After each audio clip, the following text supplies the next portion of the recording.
Ito ang ginawa kong DIY tracksaw para sa aking Lotus 20 volts circular saw. Pero may ginawa ulit akong new improved na DIY tracksaw. Okay naman ang ganitong klaseng tracksaw. Basta accurate ang iyong pagkagawa, accurate din ang magiging cut mo. At dapat maayos din ang pag-control mo sa iyong circular saw. Ayun ang pagkakaiba dito sa bago kong tracksaw compared sa una kong ginawa.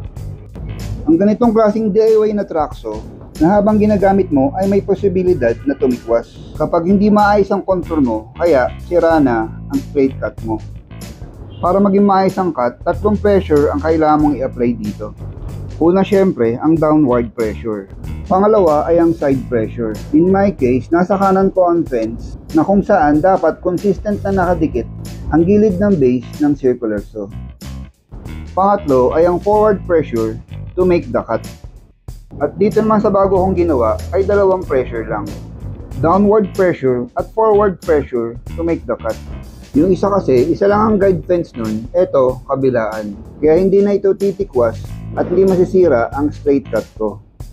Hindi na rin bago ang mga ganitong DIY na tracksaw. Marami na rin nakagawa nito. Pero itong ginawa ko ay hindi na kailangan ng clamp sa magkabilang dulo. Para na rin itong tunay na tracksaw na kumakapit sa material na kinakat mo. Hindi sandpaper ang nilagay ko dito, kundi silicone sealant ang in-apply ko.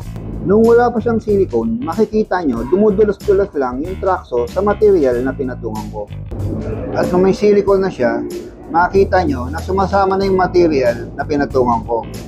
Maganda rin itong gamitin sa mga laminated boards. Mas maganda ang kapit nito at hindi pa magagasgas ang mga laminates nyo, hindi tulad ng mga sandpaper.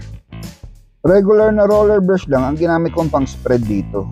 Pagkalagay ko ng silicone ay kinalat-kalat ko lang muna yan at pinasadahan ng isang direksyon para maging consistent ang kapal nito. At ngayong tuyo na, pwede na natin itong subukan. Tinapat ko lang yung tracksaw sa nagawang mark line and sinimulan ko lang mag-cut na hindi na kailangan pa ng clamps sa magkabilang dulo.